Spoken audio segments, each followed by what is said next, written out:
ছিল, কারণ 2011 থেকে 2024 মাত্র কয়েক বছরের ব্যবধানে আমাদের মানবিক মুখ্যমন্ত্রী মাননীয় মমতা বন্দ্যোপাধ্যায় বাংলার বুকে যে অভাবনীয় পরিবর্তন ঘটিয়েছেন, এটা তারই প্রতিফল। অনুরূপভাবে কেন্দ্রীয় সরকার বাংলাকে যে বঞ্চনা করেছে, অবজ্ঞা করেছে, অবহেলা করেছে, 100 দিনের ক্ষেত মজুর যারা, যাদের খেটে খাওয়া ক্ষেত মজুর, দিন আনা দিন খাওয়া, যারা 100 দিনে কাজ করেছিল, তাদের ন্যায্য পাওনা, ন্যায্য দাবি, ন্যায্য অধিকার থেকে কেন্দ্র সরকার বঞ্চনা করেছে। অনেক আমার মধ্যবিত্ত পরিবারের ভাইরা আছে যাদের বাড়িগুলো অর্ধনির্মিত অবস্থা আছে। 3 বছর হয়ে গেল আমাদের মাননীয় মুখ্যমন্ত্রী মাননীয় মমতা বন্দ্যোপাধ্যায় বারবার কেন্দ্র সরকার কাছে আবেদন করা সত্ত্বেও তাদের সে টাকা দেয়নি। তাছাড়াও বাংলার একাধিক প্রকল্প কেন্দ্র সরকার বঞ্চনা করেছে, তারই রায় ইভিএম বক্সে প্রতিফলিত হয়েছে।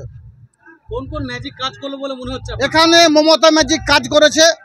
আমাদের বীরভূম জেলার আমাদের অভিভাবক অনুব্রত মণ্ডল মহাশয়কে মিথ্যা মামলায় তিহার জেলে আবদ্ধ করার পর স্বয়ং দলনেত্রী মমতা বন্দ্যোপাধ্যায় বীরভূম এসে বীরভূম জেলার দায়িত্ব নিজের কাঁধে নিয়েছিলেন, এবং আমাদের সেনাপতি যুবরাজ অভিষেক বন্দ্যোপাধ্যায় বিভিন্ন সময়ে বীরভূম জেলায় বারবার এসে আমাদের মতো যারা সৈনিক আছে তাদেরকে উদ্বুদ্ধ করেছেন, তাদের দিশা দেখিয়েছেন, তাদের পথ দেখিয়েছেন।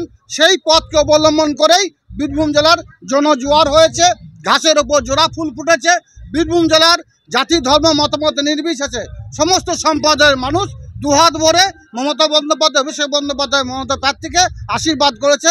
তাই তো 2 থেকে 3 লক্ষ ভোটের ব্যবধানে বোলপুর লোকসভা কেন্দ্রের প্রার্থী অসিত মাল জয়যুক্ত হওয়ার পথে, এবং আমাদের সাংসদ শতাব্দী রায় বিগত দিনে যে ভোটের ব্যবধানে জয়যুক্ত হয়েছিলেন তার থেকেও বেশি ভোটের ব্যবধানে, আমরা যেটা আশা করেছিলাম তার থেকে বেশি ভোটের ব্যবধানে তিনি জয়যুক্ত হবেন। অনুব্রত মণ্ডল নেই, এই যে জয়, সেই অনুব্রত মণ্ডল মহাশয় আমাদের অভিভাবক ছিলেন। অবশ্যই সে ব্যথা বেদনা আমাদের বুকে আছে, কিন্তু আমাদের দলনেত্রী বাংলার মা বঙ্গজননী মমতা বন্দ্যোপাধ্যায় আমাদের অভিভাবক হয়ে মাথার উপর আছেন, এবং আমাদের সেনাপতি যুবরাজ সর্বভারতীয় তৃণমূল কংগ্রেস সাধারণ সম্পাদক অভিষেক বন্দ্যোপাধ্যায় বারবার আমাদের দিশা দেখেছেন। স্বভাবতই আমরা পথভ্রষ্ট হয় নাই, আমরা বিচলিত হয় নাই, আমরা সঠিক পথে এগিয়েছি, সঠিক দিশাতে এগিয়েছি। মমতা বন্দ্যোপাধ্যায় যে উন্নয়নগুলো করেছেন বাড়িতে বাড়িতে পৌঁছে দিয়েছি। মানুষ দুহাত ভরে মমতা বন্দ্যোপাধ্যায়, অভিষেক বন্দ্যোপাধ্যায় মমতা প্রার্থীদের আশীর্বাদ করেছে।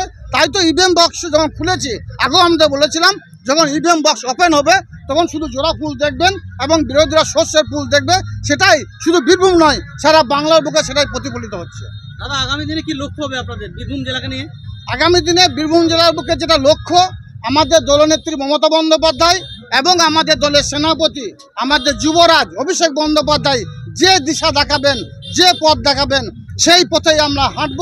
বীরভূম জেলা 2024 এই মাত্র কয়েক বছর ব্যবধানে অভাবনীয় যে পরিবর্তন হয়েছে, বাকি যেগুলো খামতি আছে, ঘাটতি আছে, সেগুলো যত দ্রুত সম্ভব সম্পন্ন করার চেষ্টা করব।